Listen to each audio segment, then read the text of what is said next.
A friend of mine asked me about doing a podcast on the different sexuality identities that the young kids today are using.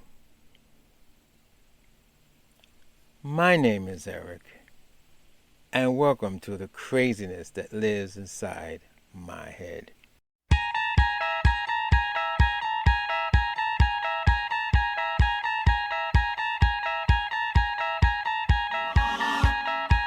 I want to state for the records, and I want to put a warning before I start my views.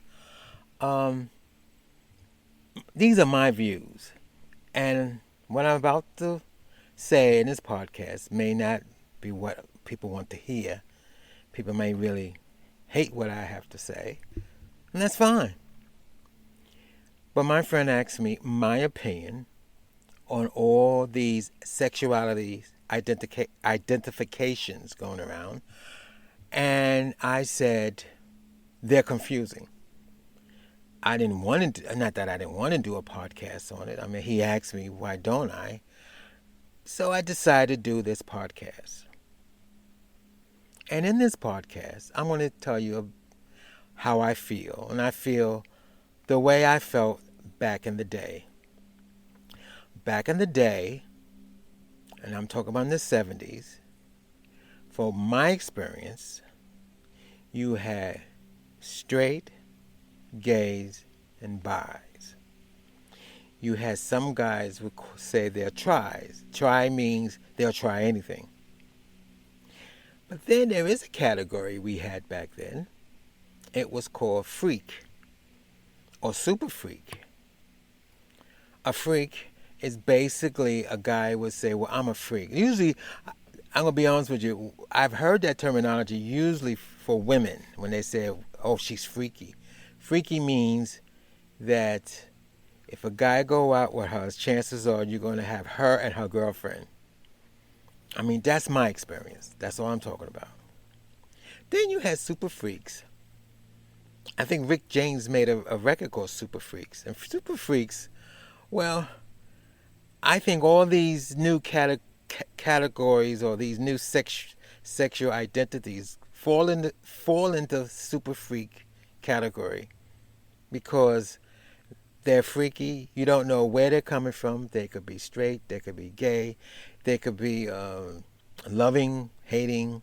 A super freak is someone who really is someone who's really into sexuality, into whatever sexuality there is they're into. They could be straight. They could be gay. But usually when you use that terminology, freak, it usually means stuff like S&M, where they tie you up, or they like to be tied up, they like to be whipped, and, that was what they were calling freaks. But I did look up some of the categories that they have out here that these young kids want to, and I want to be honest with you. And someone said to me, and I've had someone who written on my podcast about being respectful. And I'm going to be honest with you. I'll try to be respectful. But there is such a thing as ridiculous.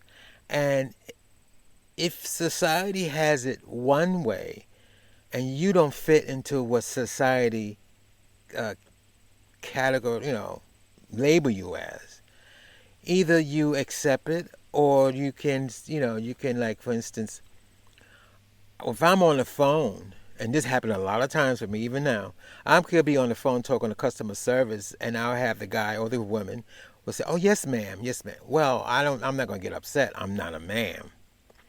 But if my voice sounds like a man, what am I supposed to do? I could, but I just let it go. I had a client, and I'm going to be honest with you. I had a client, and when I went to pick my client up, I asked her, did she want to use the girls' room, the ladies' room? She said no. So I got her in the room. I told her what to do, and I walked out. And what did she take her clothes off? Get settled in. Went back into the room. When I unrobed her back, it wasn't a she. It was a he. I don't. I mean, what I'm going to do? Start. Oh, sorry, sorry, sorry. Well, if she didn't have a problem with it, or he didn't have a problem with it, then what was I? Just let it go. Sometimes these things are so. Sometimes you can't always be politically correct, and I don't. I don't want to be politically correct. I mean, if I see it, I see it. I mean, if you say I'm wrong, I shouldn't have said that, then you explain to me why I shouldn't have said it. But don't expect for me to know every political nuance that I'm supposed to say. I mean, I've known, I've worked with guys. If you heard them talk, you would swear, you would swear they're gay, or something is wrong with them, and basically there's nothing wrong. Have you ever saw Seinfeld when the high talker? You had a lot of high talking men, and you have a low talker. There's some women that talk really raspy, and if you didn't see them, you would never. But I mean, I don't know what kind of podcast to make. I don't know what to make of it. All I'm saying is there's a lot of new sexual identities, classification going around. I don't know what to tell you. If I see you and you talk to me, we talk to me, and if I think or you dress whatever the way you dress, some of these kids dress really crazy. I shouldn't say. I mean, we dressed crazy too back in the day, but if it looks like a man, I'm going to say a man. If it looks like a female, I'm going to say a female. And if I don't know which way is which, I will just choose. Because in society, you either a male or a female. And if you dress that androgynous, they call it, if you dress like that, then all I could say, it is what it is. Sometimes back then, when you have people you couldn't tell whether they're male or female, sometimes you just say, there's a freak. My name is Eric, and thank you for listening to the craziness that lives inside my head.